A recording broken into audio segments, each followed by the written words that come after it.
Bright future के लिए। तो बच्चों आज हम देखने वाले हैं क्लास 10 का एक बहुत ही इंपॉर्टेंट थ्योरम जिसका नाम है बीपीटी थ्योरम। इसको हिंदी में बोला जाता है आधारभूत समानुपातिक प्रमेय, बेसिक प्रोपोर्शनलिटी थ्योरम। क्या बोलते हैं? Basic proportionality theorem. तो क्या होती है इसकी स्टेटमेंट? बच्चे बहुत घबराते हैं इसकी स्टेटमेंट से और इसके प्रूफ से, तो आज हम देखेंगे एकदम सिंपल वे में।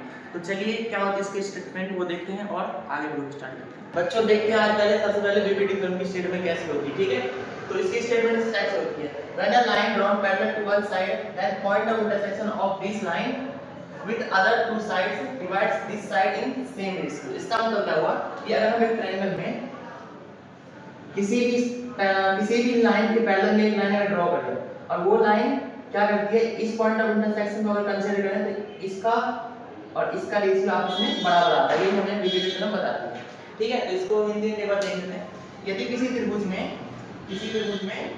एक भुजा के समांतर अन्य भुजा बनाया जाए, यानी कि एक भुजा के समांतर इसके समांतर मैंने ये वाली बीच वाली रेखा बनाई है, ठीक है?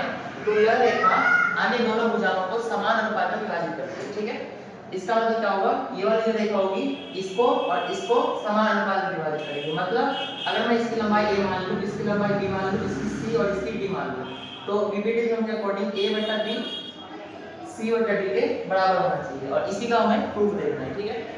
तो सबसे पहले इसको प्रूव करने के लिए हमने कंसीडर करा ट्रायंगल ABC जिसमें DE एक लाइन पैरेलल में ड्रॉ करा BC है, ठीक है? और प्रूव करने के लिए हमें कंस्ट्रक्शन क्या करना पड़ेगा, BM परपेंडिकुलर डालना पड़ेगा AE पे। परपेंडिकुलर का मतलब होता है समद्विभाजक, लंब समद्विभाजक, ठीक है? और ये एंगल 90 डिग्री का होता है परपेंडिकुलर का मतलब, ठीक है? और उसी तरीके से EN हमें डालना पड़ेगा किसके, AD पे, ओके? और BE और DE को BC को मैंने मिला दिया। इसके बाद देखते हैं कंस्ट्रक्शन में लिखिए draw perpendicular line on AD and AE पे। उसका नाम क्या है, BM है और EN है। उसके बाद प्रूफ में हमें सबसे पहले क्या करना है, चार ट्रायंगल का एरिया लेना है। चार ट्रायंगल कौन से, ऊपर वाले जो ट्रायंगल बन रहे हैं ADE उसको हमें दो बार कंसीडर करना है, ठीक है? और नीचे वाले जो सेम बेस लेके दो ट्रायंगल बनेंगे हमारे, कौन से, एक DEB और एक DEC, इन दोनों का एरिया हमें लिखना है। तो सबसे पहला स्टेप होगा कि चार ट्रायंगल का एरिया हमें लिखना पड़ेगा। तो चार ट्रायंगल कौन से, ऊपर वाले AD के दो बार और नीचे वाला DE बेस लेके जो दो ट्रायंगल बनेंगे DEB और DEC, इसका दो बार, ठीक है? तो सबसे पहले हमने यहाँ पे लिखा एरिया ऑफ ट्रायंगल ADE। अच्छा, ADE का दो बार लिखेंगे तो दो बार अलग-अलग बेस के रिस्पेक्ट में लिखेंगे। जैसे फर्स्ट वाले में हमने बेस लिया है AD को, सेकंड वाले में बेस लिया है AE को। तो फर्स्ट वाले में अगर AD को बेस लेंगे तो इसकी हाइट कितनी हो जाएगी, EN हो जाएगी। उसी तरीके से ट्रायंगल का एरिया फॉर्मूला क्या होता है, half into base into height, half गुना आधार गुना ऊंचाई, ठीक है? उसके बाद यहाँ पे देखा हमने आधार अगर AD है तो ऊंचाई इसकी NE हो जाएगी, ठीक है? तो हाफ आधार ऊंचाई, और AD का दोबारा हमने लिखा तो हाफ AE इनटू DM, ठीक है? यानी कि आधार गुना ऊंचाई। AE को आधार लेंगे तो ऊंचाई क्या हो जाएगी, DM हो जाएगी, ठीक है? दो इक्वेशन हमने यहाँ से बना ली। अब हमें दो ट्रायंगल का एरिया और लिखना है, किसका, DE को बेस लेके नीचे वाले दो बन रहे हैं DEB और DEC का। तो हमने जब BED का एरिया लिखा यानी कि BED इस वाले ट्रायंगल का एरिया लिखा तो बेस हमने किसको लिया, BD को। जब बेस इसको लिया तो हाइट क्या हो जाएगी इसकी, NE हो जाएगी। अब कई बच्चों को कंफ्यूजन होती है कि किसी भी ट्रायंगल का हाइट जो होता है वो ट्रायंगल के बाहर कैसे आता है, ठीक है? तो याद रखना कि हाइट वो ऑब्ट्यूज एंगल ट्रायंगल जो होता है अधिक कोण त्रिभुज, उसमें जो त्रिभुज की ऊंचाई होती है वो ज्यादातर बेस में बाहर ही लाई करती है, ठीक है? तो BD को जब मैंने बेस लिया तो इसकी ऊंचाई क्या हो जाएगी, NE हो जाएगी। तो हाफ आधार गुना ऊंचाई, half base into height, equation number 3 मैंने मान लिया। अब BED का लिखिए, अब किसका लिखेंगे, CED का। CED में फिर वही करेंगे, CE को आधार लेंगे और इसकी ऊंचाई क्या हो जाएगी, DM। CE को बेस लेंगे और हाइट क्या हो जाएगी, DM। फिर से ये ऑब्ट्यूज एंगल ट्रायंगल है इसलिए इसका हाइट जो है वो बाहर ही लाई करेगा। तो एरिया मैंने लिखा half CE into DM, base into height. अब चार इक्वेशन मिली। अब हमें प्रूफ क्या करना था इसमें, अगर इस ट्रायंगल के अकॉर्डिंग देखें तो हमें प्रूफ करना था AD अपॉन में BD equals to AE upon में CE, ठीक है? अब इस चार इक्वेशन से हमें क्या करना है, AD अपॉन में BD बनाना है। तो AD अपॉन में BD कहां से बना सकता हूं, AD इस इक्वेशन में दिख रहा है और BD इस इक्वेशन में दिख रहा है। तो मैं 1 और 3 को डिवाइड करूंगा आपस में, यानी कि इक्वेशन नंबर 1 और इक्वेशन नंबर 3 को मैं डिवाइड करूंगा तो मुझे कुछ ऐसा मिलेगा। ऑन डिवाइडिंग इक्वेशन 1 है 3 ADE का एरिया अपॉन में BDE का एरिया इक्वल्स टू क्या हो जाएगा, हाफ ADNE अपॉन में हाफ BDNE, ठीक है?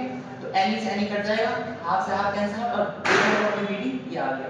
इसको मैंने एक नया इक्वेशन कंसीडर कर दिया, ए नाम दे दिया, ठीक है।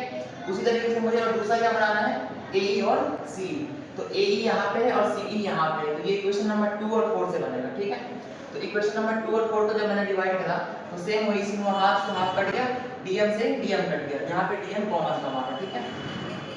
इसीलिए AE अपॉन में CE आ गया। ये इसको मैंने इक्वेशन नंबर B नाम दे दिया। अब यहाँ पे 9th क्लास की प्रॉपर्टी काम आती है, कौन सी, कि जब दो पैरेलल लाइंस हो L और M और इसके बीच में एक लाइन मैंने फिक्स कर लिया, छोटा सा लाइन सेगमेंट, और इस लाइन सेगमेंट कितना भी मैं ट्रायंगल बना दूं, 1000 2000 5000 जितने भी ट्रायंगल्स बना लूं, इन सभी ट्रायंगल्स का एरिया सेम होगा।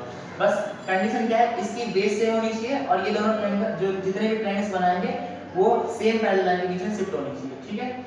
तो ये प्रॉपर्टी अगर हम स्टेटमेंट देखें तो area of triangles having same base and present between same parallel lines are equal, यानी कि इन दोनों का एरिया इक्वल आता है। और हिंदी में देखा जाए तो समान आधार, यानी कि समान आधार और समान समांतर रेखा के मध्य, समान समांतर रेखा के मध्य स्थित सभी त्रिभुजों का क्षेत्रफल समान होता है, ठीक है। उसी तरीके से अगर मैं इस ट्रायंगल में देखें तो क्या DE BC के समांतर है, यही हमने कंस्ट्रक्शन करा था यहाँ पे। उसके बाद जो हमने दो ट्रायंगल लिए यहाँ पे BED और CED, ये वाला BED और CED, इन दोनों को देखा जाए तो समान समांतर रेखा और इसका बेस भी समान है, यानी कि इन दोनों का एरिया आपस में बराबर होना चाहिए इस प्रॉपर्टी से, ठीक है। वही मैंने लिख दिया, area of BED equals to area of CED। इसका इक्वेशन नंबर मैंने C नाम दिया, ठीक है।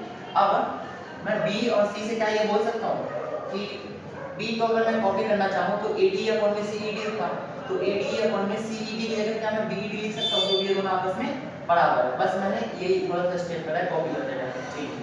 तो मैंने क्या करा, CED की जगह BED लिख दिया, उसके बाद आगे का सेम रखता हूँ, आगे क्या था AE अपॉन में CE, तो AE अपॉन में CE रखा। इसको मैंने इक्वेशन नंबर D नाम दिया। आप थोड़ा सा ऑब्जर्व करें तो इक्वेशन नंबर A में हमें क्या मिल रहा है, ADE अपॉन में BED, इक्वेशन नंबर D में हमें क्या मिल रहा है, AD अपॉन में BED, यानी कि दो इक्वेशन में लेफ्ट हैंड साइड दोनों का सेम है। इसका मतलब क्या होता है, RHS भी राइट हैंड साइड में हमारा सेम होना चाहिए, इसलिए हम बोल सकते हैं इक्वेशन हमारा A और D से हमारा राइट हैंड साइड दोनों का आपस में, यानी कि AD बटे BD equals to AE upon में C, और यही हमें प्रूव करना था है। तो ठीक है, यही था हमारा DPT का छोटा सा स्टेप, छोटा सा प्रूफ। अब अगर हम इसको समराइज करना चाहें तो हमें 3 स्टेप करना है। सबसे पहला क्या स्टेप होगा, चार ट्रायंगल का एरिया, चार ट्रायंगल कौन से होंगे, जो ऊपर वाले ट्रायंगल बन रहा है AD, इसका 2 बार लिखना है, और इसको बेस लेके नीचे वाले दो ट्रायंगल का एरिया एक बार लिखना है। दोनों को चारों इक्वेशन को ऑब्जर्व करके हमें देखना है कि बनाना क्या है इसमें, और इससे जो बनाना है उससे अकॉर्डिंग इक्वेशन को डिवाइड करके दो इक्वेशन और बनेगी A और B नाम से, ठीक है। और A B इक्वेशन बनाने के बाद हमें क्या करना है, इस वाली प्रॉपर्टी का यूज करके एक इक्वेशन बनाना है जिसका बेस ये सेम हो और पैरेलल लाइंस बीच में स्थित हो। तो ये इक्वेशन मैंने बनाई और A B C तीन इक्वेशन को यूज करके हम कह सकते हैं कि आपस में इक्वल्स होगा, ठीक है। यही हमें प्रूफ करना होता है। तो आई होप आपको ये समझ आ रहा होगा, और आपको कुछ भी डाउट होता है इसमें तो कमेंट सेक्शन में आप पूछ सकते हैं, ठीक है। Thank you so much. अब तुम लोग गलती से अगर नए हो तो सब्सक्राइब करो, वो जो लाल वाला बटन है उस पर अपने जीजा जी फेंक के मारो या फूफा जी, मुझे नहीं पता, बस क्लिक हो जाना चाहिए।